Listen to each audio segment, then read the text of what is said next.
have 2 warehouses, not one. Okay, thanks for joining me tonight. I'm Johnny Robertson. We're here local no in wage. Martinsville, I've even got Virginia. distributors that And are if running you're 2 watching our YouTube, deliveries I a hope day you are. to I don't us have all that to up get tonight, new tires and on your car. I Get was them asking today, get someone them to put at up least a on Facebook wheel, 27. post for me. Didn't get an answer on that.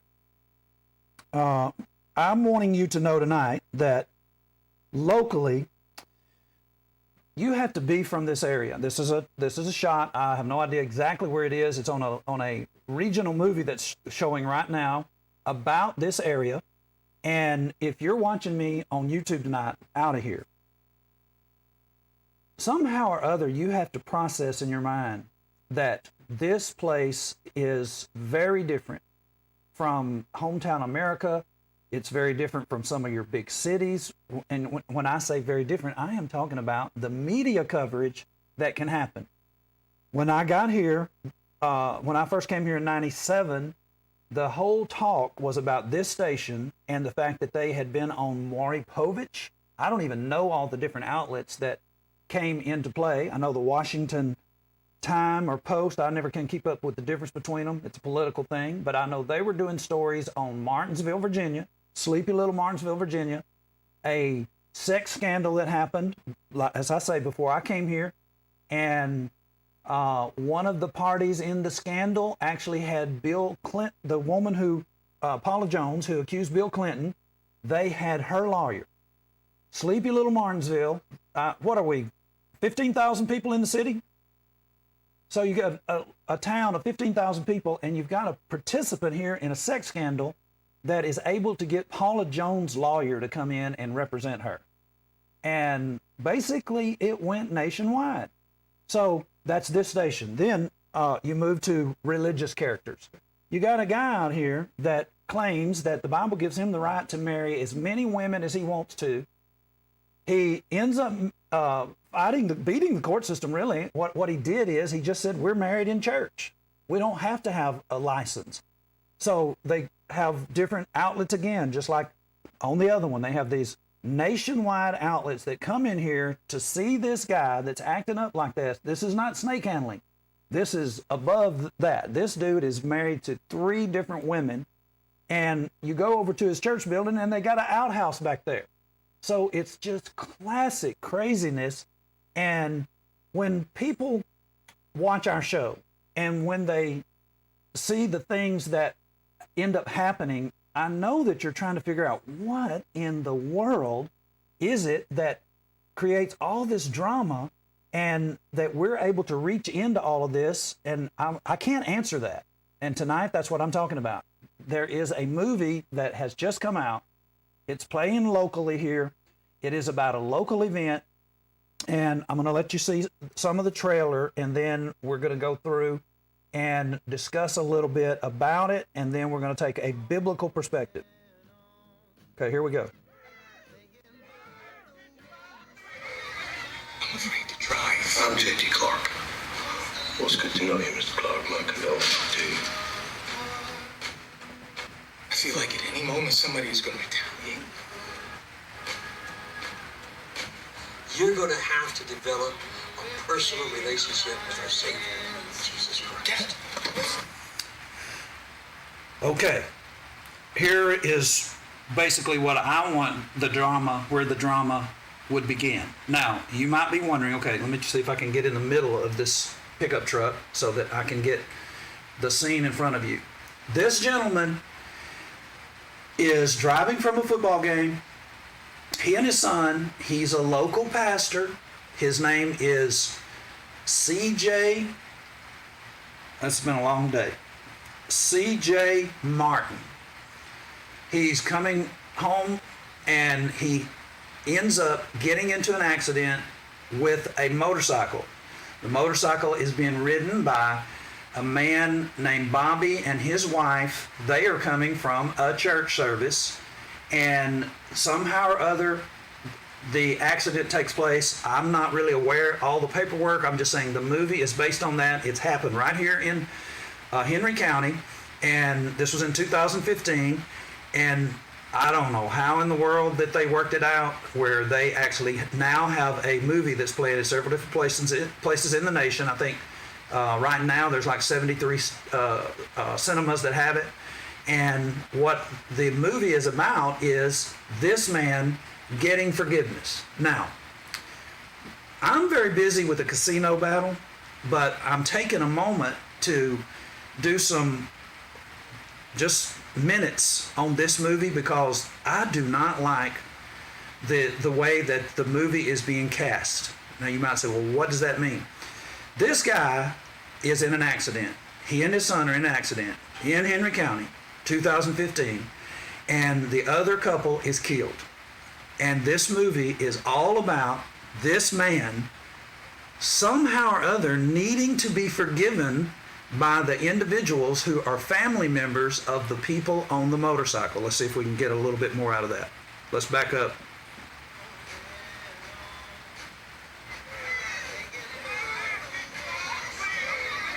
I'm afraid to drive. I'm J.T. Clark. What's good to know you, Mr. Clark, my condol. What's good to know you, Mr. Clark, my condol. What's good to know you, Mr. Clark, my condol. I'm J.T. Clark. Okay, this is the other individual in the movie. He is somehow or other the hero. His name is J.T. Clark. You remember what a thimble is? Daniel, you know what a thimble is? Okay, the older people all know a thimble is something that a woman would put on her finger to push the needle through on the work that she's doing, like on a quilt or whatever. Everybody used to have a thimble. Grandma had a thimble. Your sister had a thimble. It's a very small thing, just fits on your finger. That's how much Bible knowledge this guy has in his head. What would fit in a thimble? He doesn't know anything at this particular point. When the movie is being cast, he doesn't know anything. He just knows this guy is in an accident. He and his son, they're in a pickup. His brother, somehow or other, ends up under the pickup and they die. His brother and his sister-in-law. And for some reason, he has this idea that they are guilty. I don't even really understand myself how it ends up being a vehicular manslaughter case. The Commonwealth's attorney, according to the movie, don't quote me, I'm saying according to the movie, they were pushing for manslaughter. And how in the world do you have an accident where no one is there? I heard zero in the movie. So I'm basically quoting off of the movie. It's not like I'm making up this stuff. If they're getting away with it in the movie, I think I can just go ahead and say what the movie is saying. They're pushing for this individual to be charged big time. Mr. Martin. What did he do? He was in an accident. And this whole movie is about this family forgiving Mr. Martin, particularly this guy, J.T. Clark. J.T. is not a church-going person. He is just an individual who wants charges to be pressed, and he wants the charges to be pressed to the nth degree. His sister accused him, or his niece accused him of wanting to persecute Mr. Martin. And so the whole movie revolves around the idea that somehow or other, Mr. Martin needs to be forgiven by these people. Continue to watch the trailer. Well, it's good to know you, Mr. Clark. My condolences to you. I feel like at any moment somebody is going to retaliate. You're going to have to develop a personal relationship with our Savior, Jesus Christ. So basically, that's the trailer that you're getting. These individuals are involved. That guy that was just talking, let me pull it back here. That's the brother. This is Bobby. This is the man riding the motorcycle. He's a church-going individual, and he and his wife are on the motorcycle, and somehow or other there's an accident, key in on the word accident, and somehow or other, Mr. Martin ends up being somehow responsible to the point where he needs to be forgiven, and he is seeking forgiveness from these individuals. Take a look. Lord, lift me up till Haven't I served you? Why are you doing this to me? So, I'm just basically telling you, you can get online and read about the account, the book that was written by T.J. Clark and his wife is called In the Blink of an Eye. I suppose that it basically means that in a blink of the eye you can lose somebody. The movie rights for a blink of the eye was already taken, so they're calling it Brothers Crossing. But you have to wrap around your head, what you have to wrap your head around tonight is, folks, why would this man need forgiveness from this family when in fact... So, were you able to hear it for the most part? Why would this man need forgiveness? And that's really what we're talking about tonight. We're discussing whether or not... All right. So, here's the book, In the Blink of an Eye, and we're discussing biblically now. This is not Hollywood.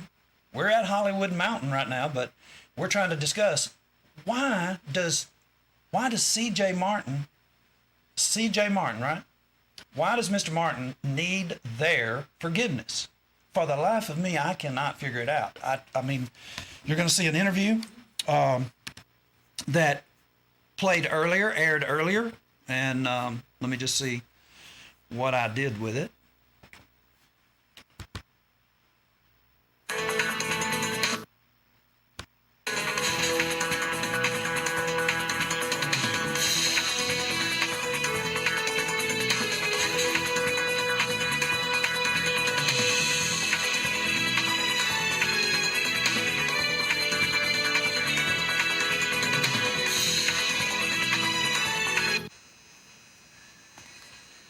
Continuing up here at Hollywood Mountain and Hollywood Cinema, and of course the movie theater's back, and we've got Chad Martin back in the theater. Did you feel safe? Yeah, and plus since, I mean, there's only us here, so I mean, you don't have nothing to worry about. But yeah, I feel safe. Yeah. Good. All right, so now, movie filmed here in Martin Luther County, and so forth, and you tell me you cried almost 5 times? That doesn't make me not a manly man, so I don't want nobody to, but... Okay, let's stop with Chad just a minute. Let me bring you up to speed here. I'm in the movie theater. Chad's in the movie theater. Chad is a local city councilman here in Martinsville. And our man, Ian, from Redondo Beach, California, that many of you who watch YouTube know, and you know that he's living in Virginia now and he works with us. He is also in the theater. The 3 of us are having our own private screening of the movie. Now, why? Well, number 1, Chad is a local. He is from this area. He's in city council. He's very much in touch with the community. He has not seen the movie. He didn't really know what the movie was about. He thought it was something else, and so really, I had to watch the movie twice to even be able to keep up because there was just, the continuity was way off for me, and that's maybe because I'm not from here. But, so Chad is a local man. He's viewing it from a local religious standpoint. Is it going to be the kind of movie that's sending the right kind of message? Is he going to feel good when he comes out of it? That's one thing. Our guy, Ian came out of L.A. County Jail. He was basically in and out of drug situations in Los Angeles. He ends up going to LA County more than once, and in order to get back into the streets, back into regular life, he had to go through a halfway house type thing called the Dream Center. So that's why we have Ian in there. Ian is actually hearing about this ministry that is, they're spinning off of this movie. T.J. Clark, and I don't know how much Mr. Martin is involved, but the ministry that T.J. Clark came up with is Brothers Crossing. And it is one of these ministries that make all kinds of promises about what they're able to accomplish. And again, T.J. Clark does not have a thimble. If you're a young person, don't know what a thimble is, I can't get new illustrations for everybody. He doesn't have a thimble's worth of Bible knowledge. But he has himself a ministry now, and he has a movie now. And what we're doing is we're actually getting individuals to view it, and we're going to see how they come away and how the Bible actually lines up or doesn't line up. So let's continue to listen. I'm going to tell you, there were, actually, I can't even lie, I did cry in the movie. There's some heartbreaking scenes in there, and the message of forgiveness, and for him to... it was the court scene when the brother came and paid, and he walked over and hugged him. I was faking so they wouldn't see me, but I was scratching. But it was tears I was actually wiping off. For me, it was a pretty good movie. What I found is most folks that are pretty religious really like this story, they connect with it, they do get emotional with it. I think it's the message of forgiveness. It's the message of everybody has messed up. All of us have fallen short. He talked in the movie about not feeling deserving. And to be honest with you, none of us deserve anything. I mean, even in Scripture it talks about, even at my best, I'm filthy rags. Okay. Now, Chad is on target with the movie, but whether or not the reality, biblically speaking, is being brought out is a whole nother question. So that's what we're here for. Now, folks, listen. When we talk about trying to figure out something being biblical or not, you may actually think that it's impossible for you to get the information, but you don't have to have my Bible program to do this, but you have to have some form of search engine for your Bible. You don't know every word in the Bible, neither do I. But at some point or other, if you're going to discuss an issue, you're going to discuss a principle, you've got to have the Bible on it. You can't just be, and I know that Chad was searching for a scriptures, searching for some kind of comfort zone to be able to fix this story into his worldview. And so here's what I'm basically going to show.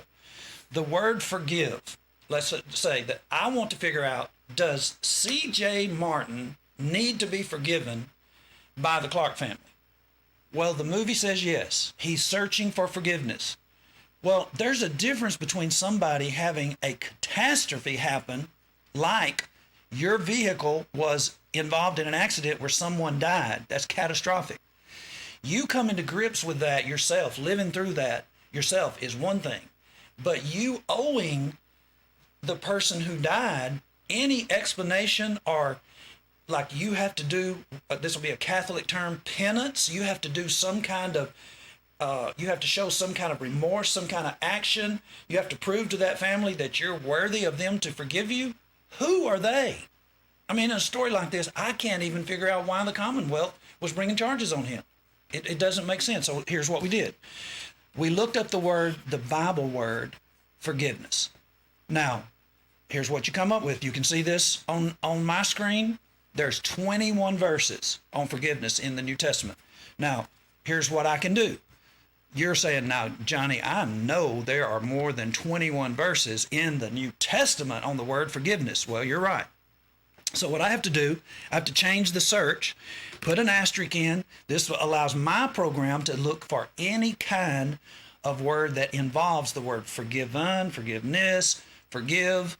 Any way that this word can be broken down, it's going to give it to us in a overall search. So let's look at it. All right, now we're at 47. Now, my point of showing you this is, how long do you think it would really take you to look at 47 verses? If that's what the New Testament has to say, if that's what Jesus has to say about forgiveness, you need forgiveness, you want forgiveness, you want to figure out if this is actually a level playing field that they're presenting here, you need to look up 47 verses. Is that really too much to ask? I mean, you would be so far ahead of T.J. Clark that you wouldn't even be able to see him in your tail lights, in your rearview mirror at all. What, T.J.? JT. Okay. Well, these initials drive me crazy. JT Clark.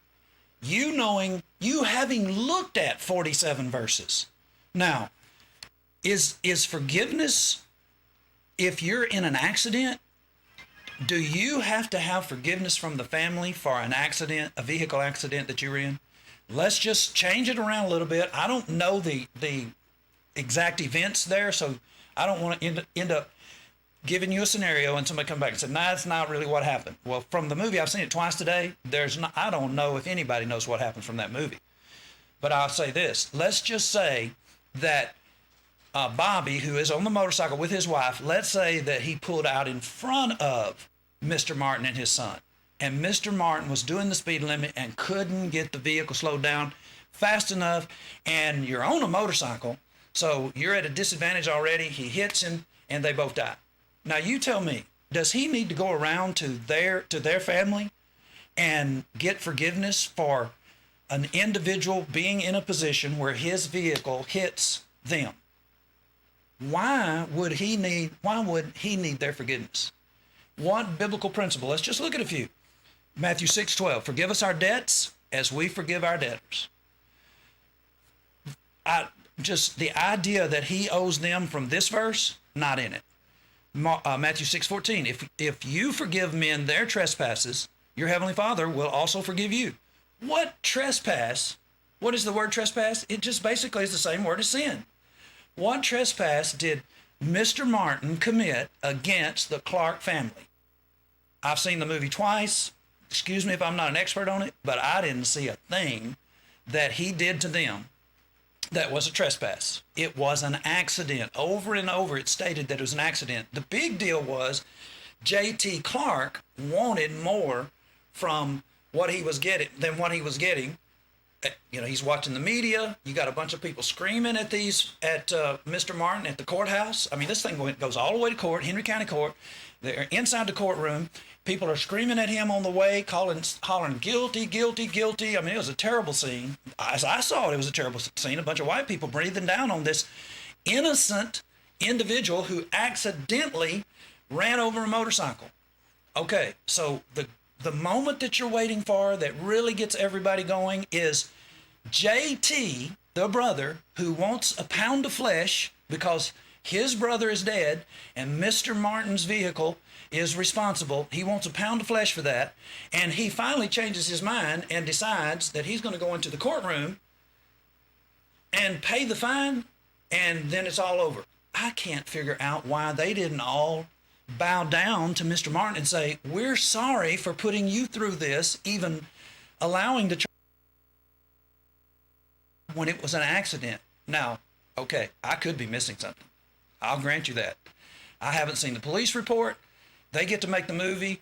I get to talk about the movie. If the police report doesn't follow the movie, that's on them. It's not on me. I don't have a clue. I'm talking about the movie. I'm not talking about the real scene. But in the movie, there is absolutely no reason for J.T. Clark to be asking anything from Mr. Martin. Mr. Martin doesn't owe him anything, and the people who are giving Mr. Martin a hard time, they are the ones who need to have a look at themselves, because they shouldn't have been treating this man. He's a black man. They should not have been treating him the way they were treating him if it was an accident. So let's look at a few more. If you forgive not men their trespasses, neither will your Father forgive your trespasses. Matthew 9, and behold, they brought to him a man sick of palsy, lying on a bed, and Jesus, seeing their face, said unto the sick man of palsy, Son, be of good cheer, thy sins are forgiven thee. I mean, we can just go through every one of these tonight, and you're not going to find anything that's even close where Mr. Martin is in a position where he is actually being held responsible other than himself beating himself up. Now, as I watch the movie, I'm going to go ahead and let Chad talk, and you're just going to have to, if you're in Henry County, you've already seen this. Charles has already played this. If you're in my YouTube audience, you have not. And so this will be your first time. I'm going to go ahead and let you wrap your head around this interview and see how things end up progressing, digressing, changing, whatever, as we all play parts in it. We're going to do Chad first, then me, then Ian, and then me. Okay, here we go. But because of Jesus, now I am worthy of salvation. So let me, and we got the Church of Christ, and I've not got them on tape yet. What do you think they're going to say about this movie? I don't know, and that's why I wanted to ask Johnny. You know, he hit me up early. He's like, Chad, come, let's watch this movie together. There's some things that I think he has issue with. I don't know what those are yet. Because I was intent. Yeah, this is starting. We're going to get it out of him. Yeah, I was intent because I was like, okay, so where's Johnny? Because I was looking for scriptural things, because Johnny's big on making sure you come with scripture and put it in the right context. He's big on making sure. I remember in one movie up here, he felt like, how are Christians coming to see this lewd movie? And so I was really trying to think about, okay, from Johnny Robertson's perspective, what is this going to be, the issue that he has with it? But Here we go. All right. I brought Ian also.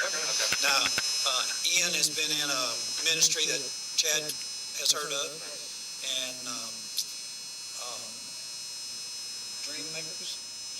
Dream Center. And so he's basically the person who has seen this kind of ministry be used. Now, I think it got to Chad, and I'm thinking it is because he doesn't have any walls up, right? So you're just looking at it. You don't have your walls up. Ian is looking at it. I would be interested. I haven't heard what he said. I'd be interested to hear what he has to say as far as a person who's been in these kinds of like made up stories. And I know some of this is real. It's made up. I think it is actually becoming even more like bigger and bigger as it goes. And the idea of getting to have a ministry. What's your comment on? My comment on the movie itself is basically you could take the religious elements out of it and still have a movie as powerful. Right. And the reason that I'm saying that is... But forgiveness is a big part of religion, right? I mean, forgiveness is actually... Everybody says they're going to forgive Johnny, but they don't. Well, forgiveness... over forgiveness, right? We all appreciate forgiveness. It's not like it's a profound message or anything like that. You could take, like I said, you could take this movie with all the same themes and all the same interactions, but if you remove the verses that they would use out of context, or if you remove the God language from the scenario, you have pretty much the same power in the movie.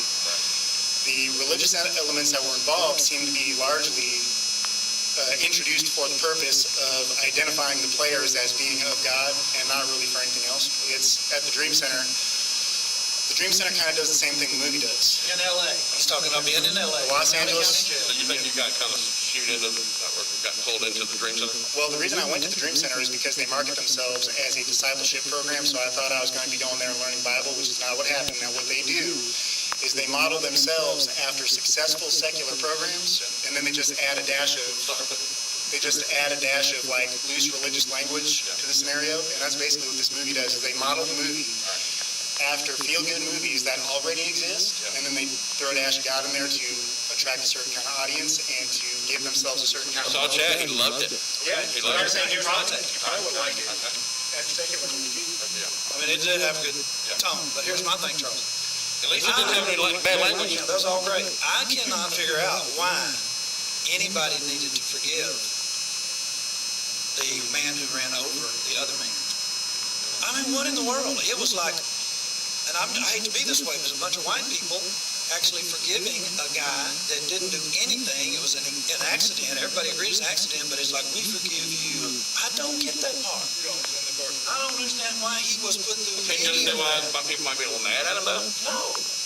An accident is an accident. I mean, I went through with Daniel today. What if Daniel had a head-on collision with Caleb? Do I I need to forgive him for an accident? That's the part I took away from it. It's just like, It's kind of like a human nature thing. I mean, in other words, if you hurt my loved one, you know, I want you to feel some pain too. That's a little bit about human. Am I right? So I see where Johnny's going. Why are they saying it's okay? Because it was an accident.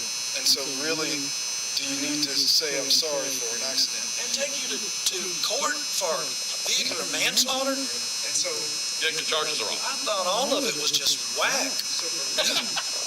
Not intended, whack. so for me, going along with what Johnny said, if you notice the pastor, how much he was under so much, just the guilt. Oh my God, I've just taken two people's lives. The world was, turning against him. So He was afraid. So I just- we've been sending messages to the daughter, like, we're gonna get him, stuff like that. So N-word. Yeah. So in that aspect, he did need somebody to come in. I mean, he even says it when he dropped the egg. If this person wouldn't have came along and put his arms around me, if trash ministry wouldn't have came along, this would have been me. And so in that aspect, he did need to hear, it's okay. It's not your fault. We forgive you. Because when your mind goes into, I can't imagine if I hit Johnny in a car, I can't imagine how horrible You would feel. I would feel. And, oh my God, I just took a father away from his family. I just took away a husband from the wife.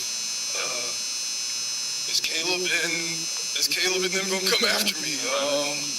I mean, an accident. Come on now, man. An accident is an accident. I mean, that's just like the whole picture of this is this man needs them to forgive him. I get that he is torn up on the inside about hurting somebody, but him needing them to forgive him, what in the world? I can't. You think as a preacher he should have known the right course? Do you think? No, I don't say that. I'm just saying I just did not get the reasoning why everybody needed to forgive him. And the guy in jail too, the son that's in jail, I forgive you, dude. You're in jail for whatever it is you did, and it's like CJ needs your forgiveness. I did not get that. It was like I really felt like we were back in time a little bit, and some white folk that were literally holding this against him, and you saw the fear in his eyes and in the place he was in, knowing that these people could be chasing me, stuff like that. Don't get it. They started the movie with the big Baltimore riots and so forth, kind of like, this is where we are right now. Yeah. Well, and that kind of time frame, I mean, I'm glad you brought that up, because that kind of sets a tone right there to where his mind might be like, oh my God, not only did I just kill somebody, but I killed somebody in these kind of times who doesn't look like me. And so what, is the media going to blow this up? Is and my family in trouble? My child was sitting right beside me and witnessed this, so he might need some counseling. I definitely need some counseling. I wondered about the young kid. He actually was getting to see the old stories of white people being the way they were, and his dad is having to be forgiven. It was like, man. It will have racial overtones, you think? That's what I thought. I mean, I just basically saw this is a reestablishment. You've got to make these white people happy. Yes. And the young boy, I know he doesn't want to go that way. I just don't let me draw you into that. So I'm just saying. I didn't pick up on that piece. This is the second time I've seen it today. Oh, so you've seen it. All right. This movie's got people talking. We got to admit that. I don't know about that. I don't know. You didn't know anything about the movie, did you? No, I didn't even know. How about seeing Martinsville, Henry County on film? What did you think about that? That piece, for me, the movie was good for me.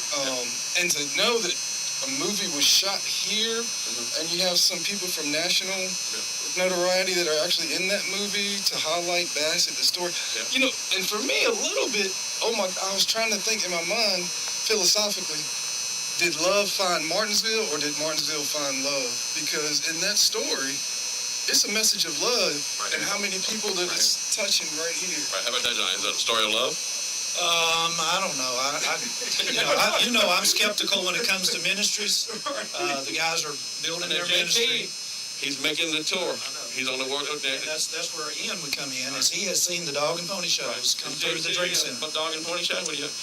The language, everything, the whole atmosphere where religious would people feel good, right? Yeah, the feel good aspect, the kind of religious lingo that doesn't really quite mean anything, and nobody really knows what they're talking about specifically, but they just like pick up your cross, follow me, rest in him, that sort of thing. Right.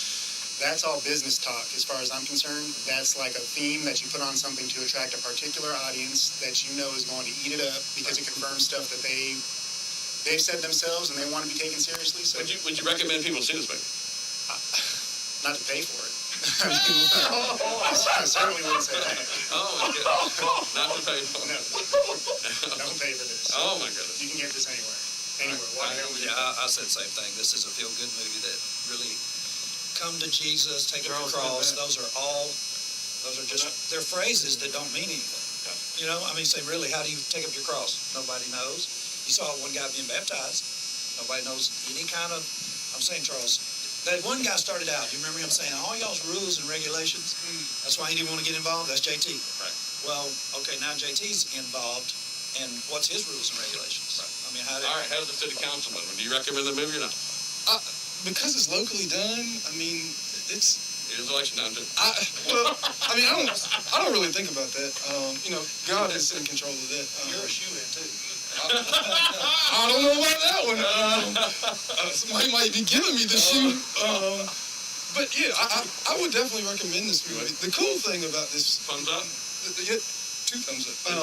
Now, I will give credence and give pause to what Johnny talks about, because even Hitler said something in his book Mein Kampf. He said, I give emotion to the masses and reason to the few.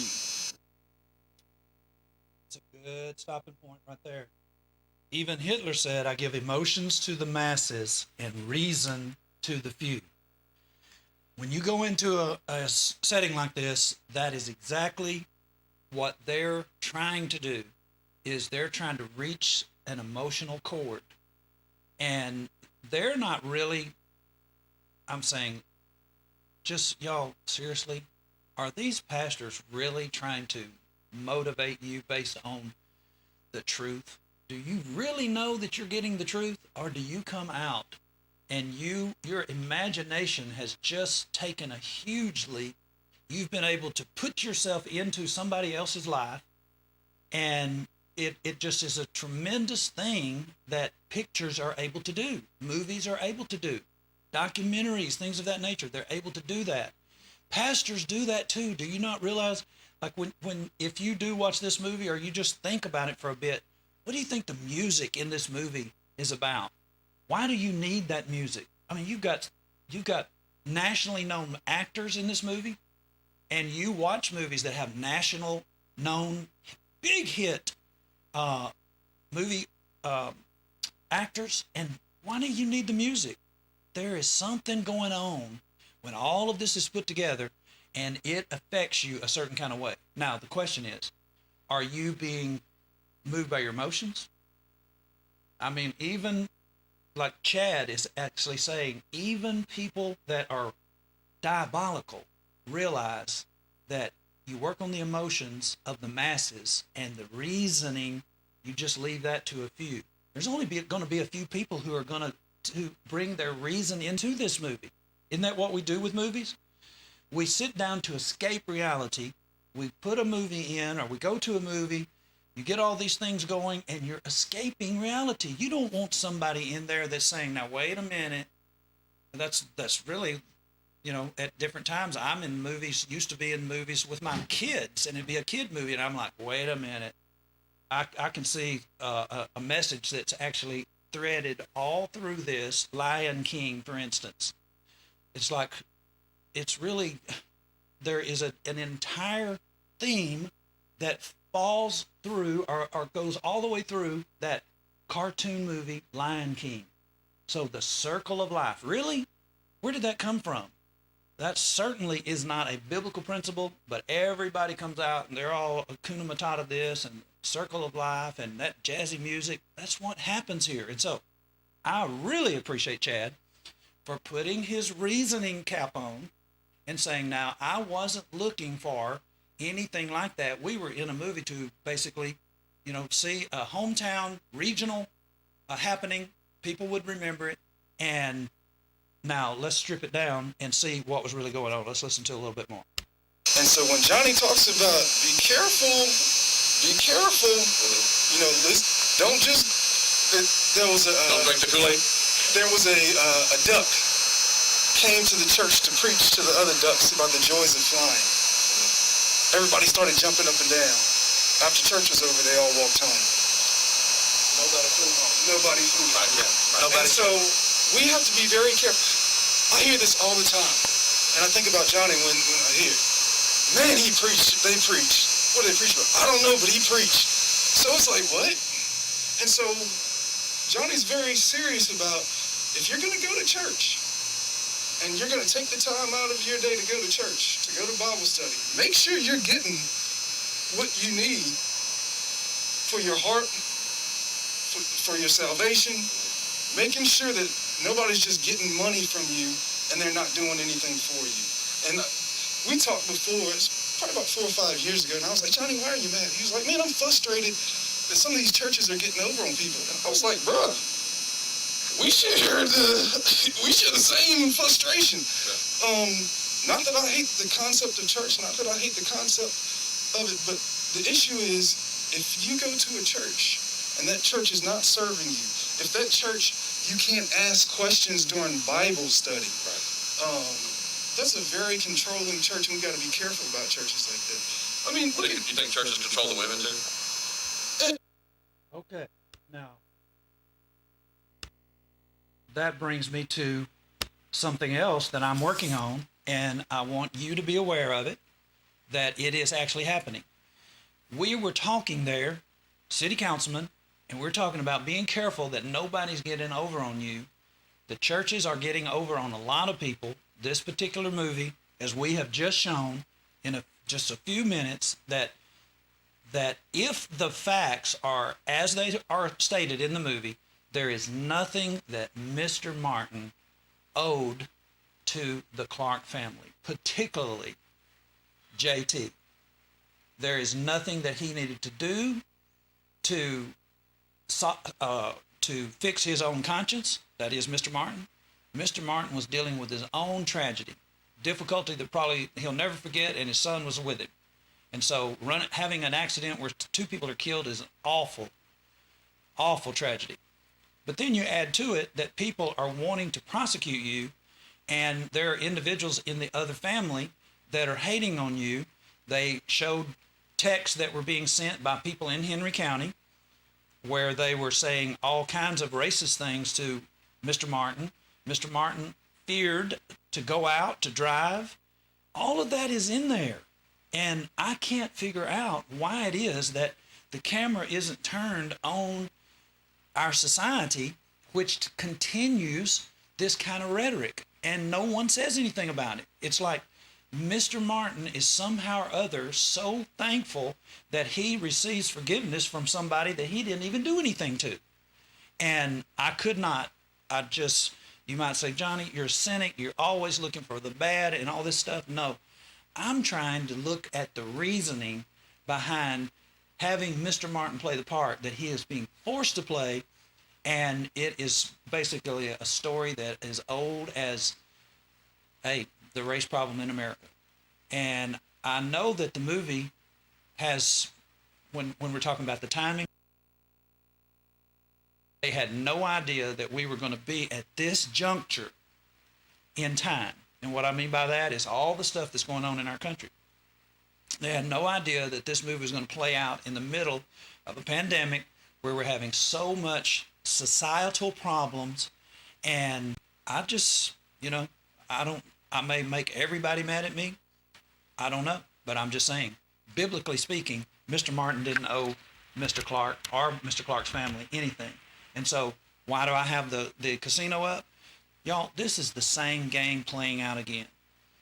We're in a situation where the city of Danville thinks that this is good business for Danville. What is this? Know about this? Martinsville Bulletin is playing the same stuff that the Danville Register and Bee is playing out. They copied their article, put it in the paper a couple of weeks ago, something like that, and it's just the rhetoric that's being put out by the Danville paper or the Danville City Council, whoever's in charge of all this. This is great business. This is a boon for taxes, all that kind of stuff. But what it is really, this is a maneuver to take money out of your pocket and put it in somebody else's pocket. And here's the catch. There has to be enough money changing hands to make it where taxes can actually be given to the city, and it's enough taxes to let the city sit and watch this entity, which is a gambling casino, take all this money out of your pockets. So when you really strip this all back down and ask yourself, what is going on? Enough money is changing hands from your pockets to this casino that the city, the powers that be, the state, the Commonwealth of Virginia, everybody is willing to turn a blind eye to the fact that you are actually being fleeced by this entity, and they're giving some of the money back in order to pay for the privilege to take all of the population to the cleaners. Now, y'all, that is all that is. If you cannot see that, if you cannot see that people constantly lose their shirt to a casino, and the casino is making enough money that they can afford to give all of this tax money that the city of Martinsville, the city of Danville, if I said city of Martinsville at any time, then I apologize, it's city of Danville. The city of Danville is willing to let it happen right in front of everybody, let crime pick up, let problems having to do with family. I'm going to read a text that came to me last week, and this individual is actually in Missouri. I have lived in 2 different locations where gambling casinos are big business. Indian Nation in Oklahoma, big business. Some of the biggest acts, singing acts that you'll see anywhere come right through this sleepy little town. And I think Caleb is going to do some information on that particular area and the things that happen in that area. Let's see. This is a text that I got on Saturday at 2 p.m. He tells who he is, from Butler, Missouri. I have a profound appreciation for you folks speaking out against that casino in your area.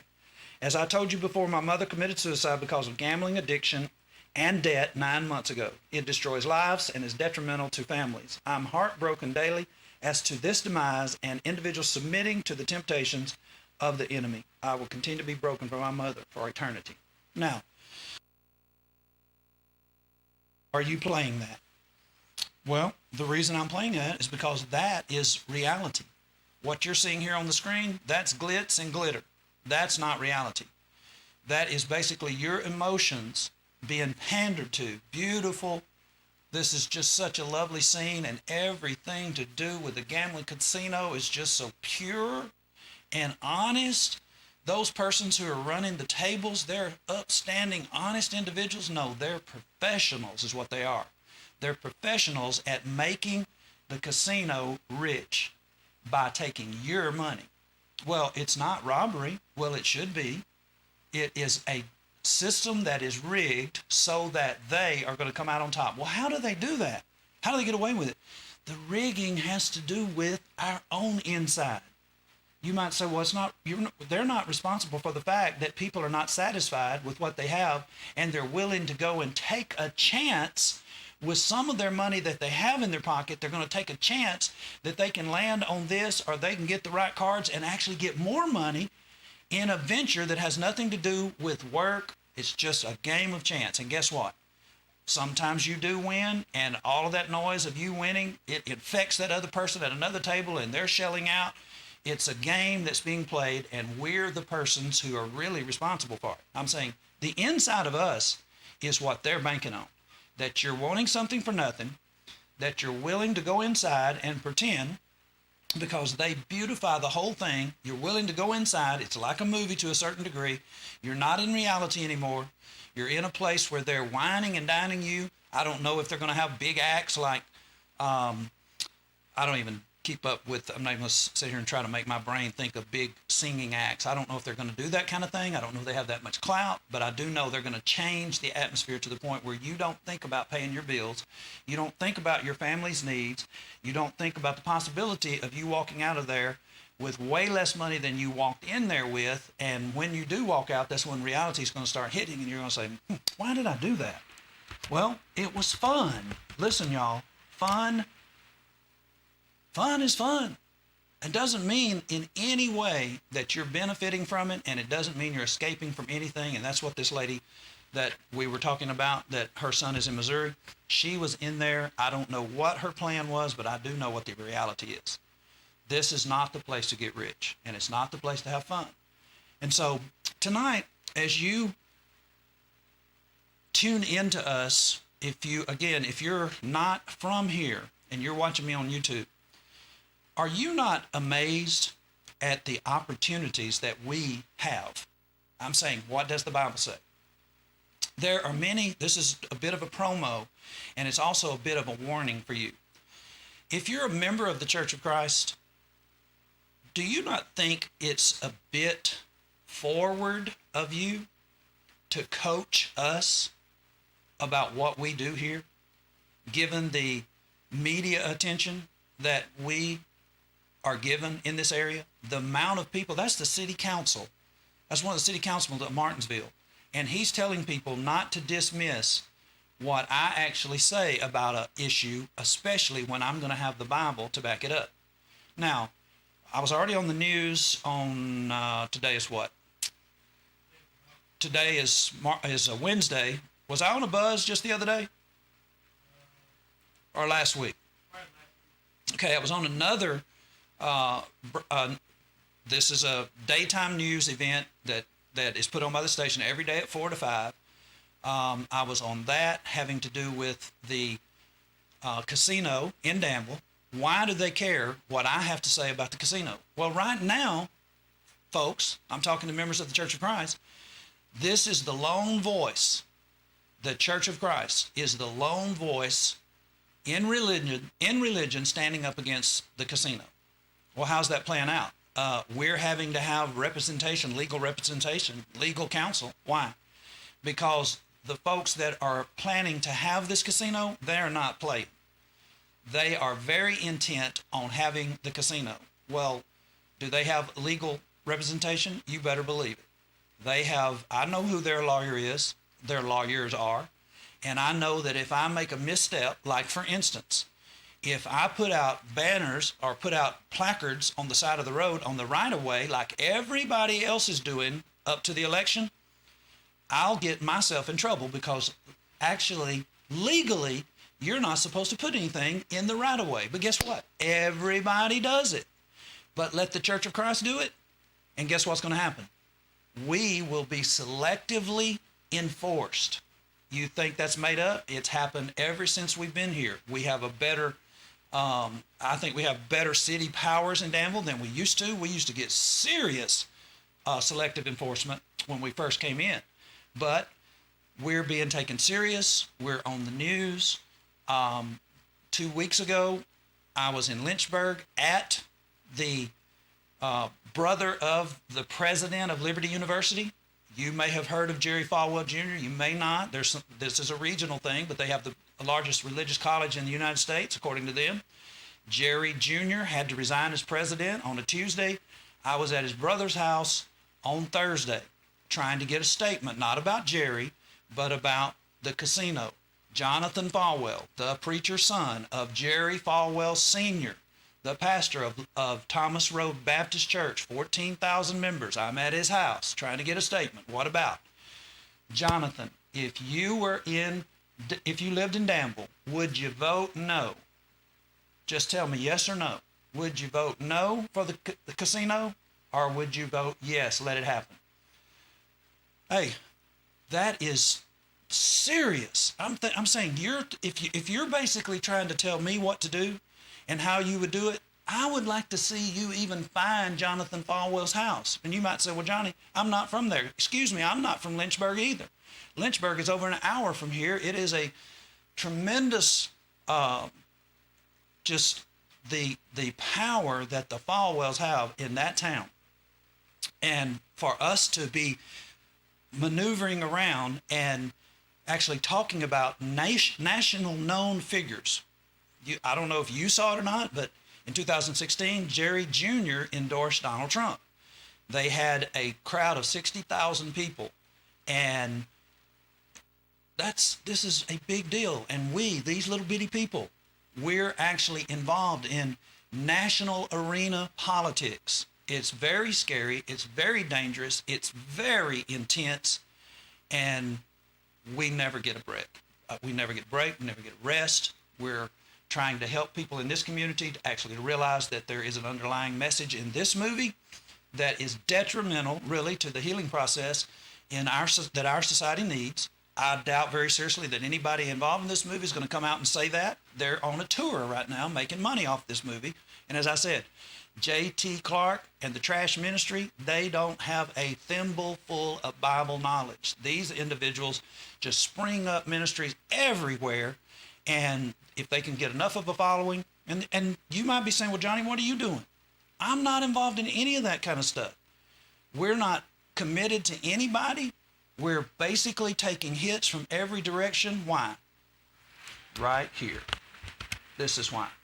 So you will know if somebody is holding you responsible, you will know that it is literally, now this is not the most in-depth study that you will ever do, but I'm saying you will be way ahead of individuals that will be trying to put a guilt trip on you about you needing their forgiveness.